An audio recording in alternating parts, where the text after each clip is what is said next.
Let's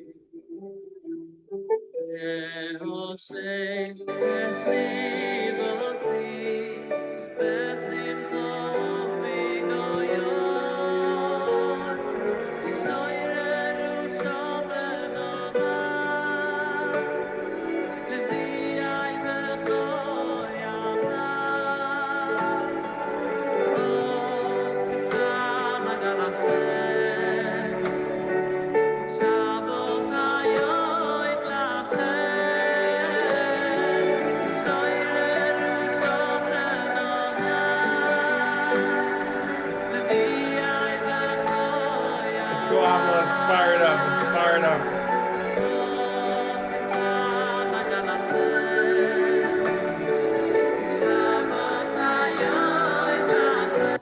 5 days until Shabbos. Wow. Ami, do you hear me? Yeah, I hear you. Baruch Hashem. Baruch Hashem. You forgot the countdown for Tishrei in 2 weeks. 2 weeks. Wow, so we have a new countdown. I mean, there's a lot to count down. I mean, we have 2 weeks until Tishrei. 21 days until Rosh Hashanah. This is crazy. This is mamish wild. Counting down since like 70 days. I'm sure you've been counting down before that. 105 until Countdown. I've been counting down since after Shavuos, maybe. Unbelievable. Yeah, exactly. And like Hanukkah on 105. I'm on a dreidel right now. You know, we're just spinning around. Like, yeah. Amazing stuff. Amazing stuff. We have 5 days until the Heilige Shabbos. I saw your post about Purim. That reminds you of something. Oh, Friday? Yeah. Oh, let's hear. Tversky, around Tversky. So on Tammuz Nav says when we have, the Beimatzarim, he says Ma'at, shows the Ma'at your Simcha, right? But he says to Ma'at with joy, with anticipating no Gula, but take from the remembering during Tammuz Nav, the dark period, and also throughout the year, take inspiration from the Chagim to you're not feeling it, you're having a day of, not feeling it's like tap into Rosh Hashanah, Tshuva. You're thinking you're having a day of, you need to tap into Simcha. Think of Purim during the day. Oh. And Hanukkah, you need a little light. Think of Hanukkah. Oh, it's so good. It's such a good Torah. Wow. I'll try to find it for you inside to send you later. What? I'll try to find it for you later inside. Yeah, send it over for sure. Wow, it's a beautiful Torah. It's a beautiful Torah. Let's bring it into our tefillah. Let's bring it into our Torah learning. Let's bring it into right now. So, tefillah b'shim kol Yisrael for Pesach Reuven ben Yosef Asar Baruch Bas Yehudis, Yonah Bas Basa, Shir Bas Basa, Sanai Reuven ben Mani, and every neshama in Klal Yisrael. Miriam Dori Bas Chani Ucheved, Sheva, or neshama Sheva and Aliyah. And yeah. All right, so know him in all your ways, just as you are the true God. So let our faith in you be true and sound until we can actually feel your godly power in our lives. Let us always be attached to you. Let us never separate ourselves from you, not even for the briefest moment. Let us constantly feel the proper shame, fear, awe, and reverence for you. And let us never move so much as a hand or a foot to do anything in the world without you. Let us be attached to you in everything we do, even when engaged in material activities like eating, drinking, and so on. Whatever we do, let it do for the sake of your name and as a genuine act of service. Let us never forget you, whether we are lying down in bed or getting up, sitting at home or going on our way, talking or keeping quiet, standing or sitting, busying ourselves with Torah mitzvahs, or going without our worldly activities. Let us be attached to you in everything we do, and let us never forget you. Help us. Put Hashem before me constantly, before us constantly, for he is at our right hand, and we will not stumble. Let us constantly feel your godly power over us, and for the whole earth is full of your glory, and you rule over everything. Be'ezrat Hashem. Wow. Okay. Elo. So we're starting. We actually just finished Yud Bet, Siman Yud Bet in Kitzur Shulchan Aruch, Baruch Hashem. And we're moving on to Siman 129 for the laws of Rosh Hashanah, 21 days until Rosh Hashanah. So let's start preparing with the halachos right now. So there's a lot. There's 23. So maybe we'll do a couple in one day. Or we'll have to do because we do 5 times a week. Bezrat Hashem, let's start with one. So during the days of heavenly judgment from Rosh Hashanah until Yom Kippur, there is a higher level of awareness of Hashem among His creations. This is like the mini introduction to the halachos. This elevated situation is reflected in the Kaddish recited during this time. Okay, so first halacha.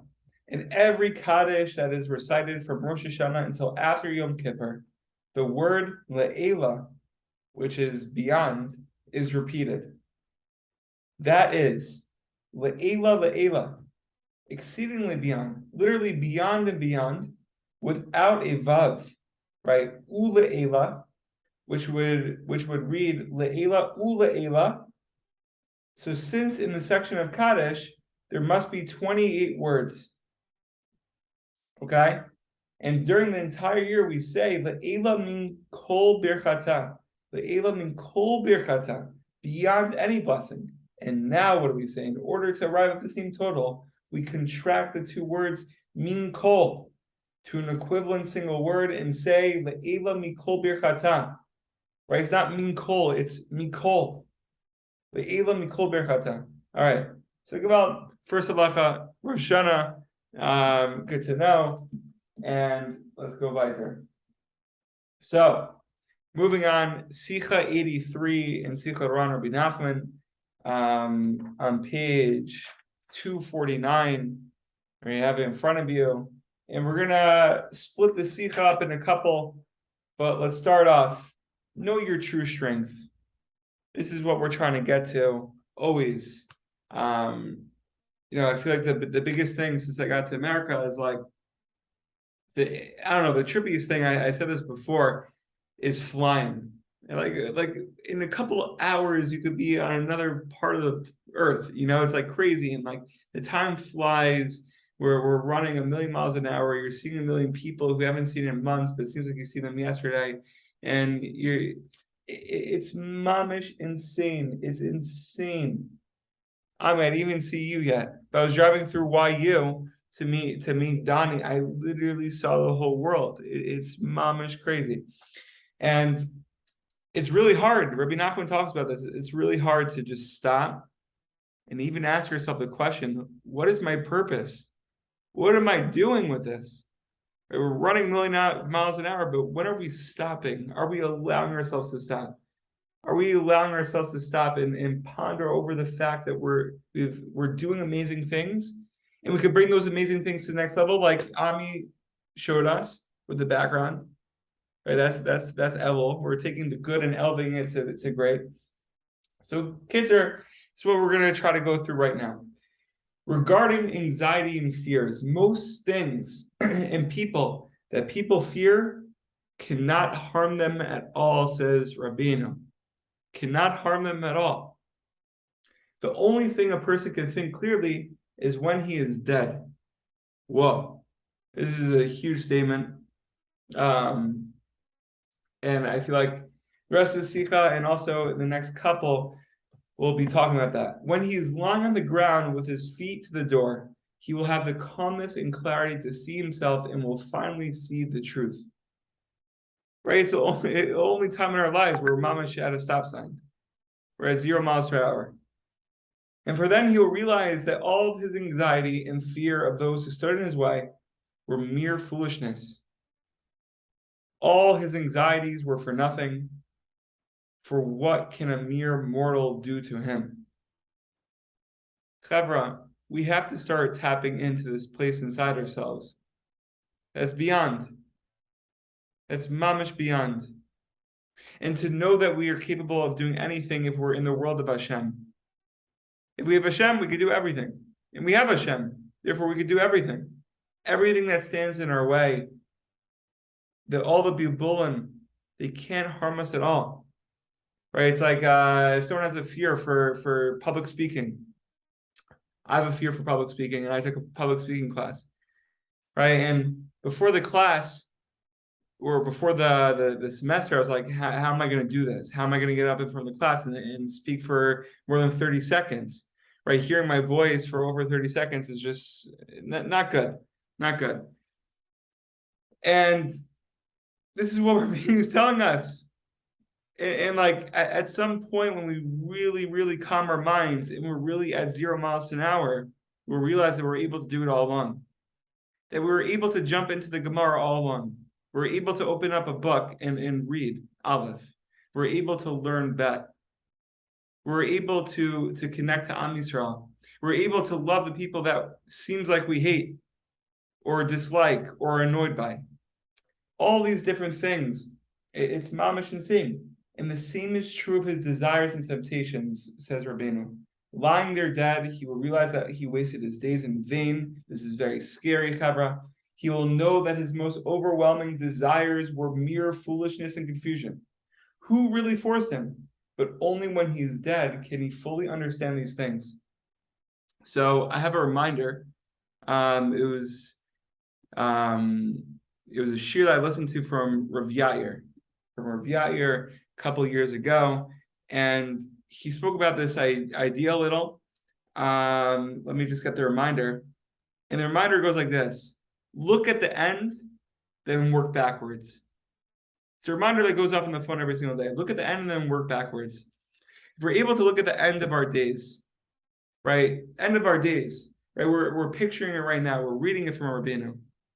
And we say, where do we want to be when we're at the stop sign? Where do we want to be? We don't want to be realizing these truths that were all lies to us all the time. But even it's unhealthy to do that. From what I've heard, it's unhealthy to do that all the time. I mean, you have to live. You have to live. But imagine doing that for this day. Right? Like right now, it's 1:17 p.m. and we look at the end of our day. Okay, what do we want to be when our head hits the pillow? And then work our way back. We'll be that much more productive, that much more efficient. And I mean, it's crazy. One of our friends, Reb David Saul, he taught this beautiful piece from the Pitzas and Rebbe. The Pitzas and Rebbe. I'm not going to go through the whole piece, but it connects to what we're speaking about. And the piece talks about how the greatest gift that Hashem gave us was choice, right? The gift of choice. And he quotes a pasuk in Devarim who says, "Choose life so that you will live." So the piece continues. He says, "But someone who wants to choose one of the two paths must first be above and outside them." Right? So we're always trying to get to choosing life.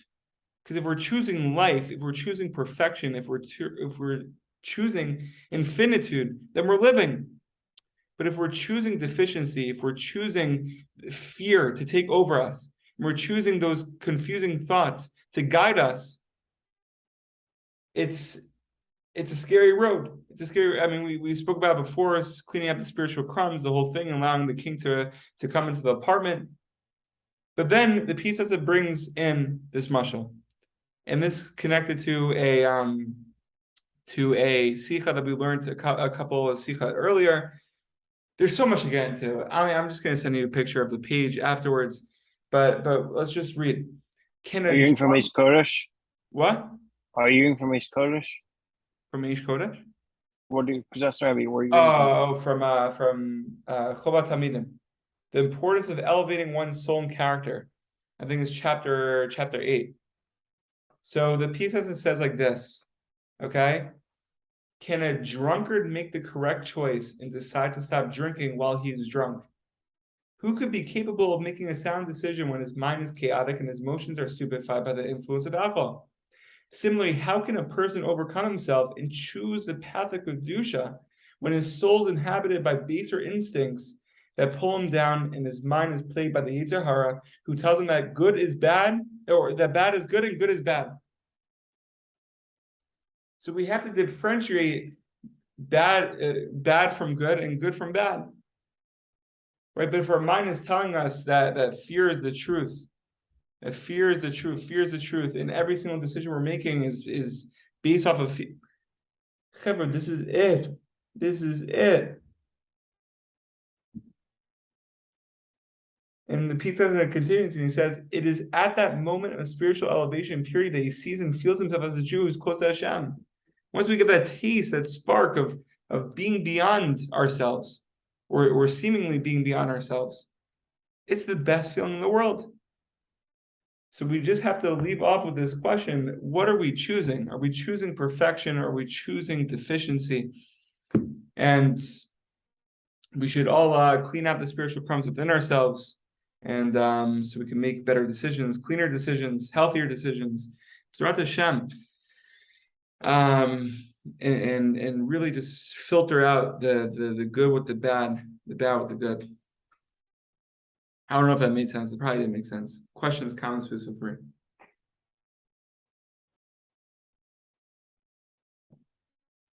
It was on chapter 8. I found the page, found the post. Amazing.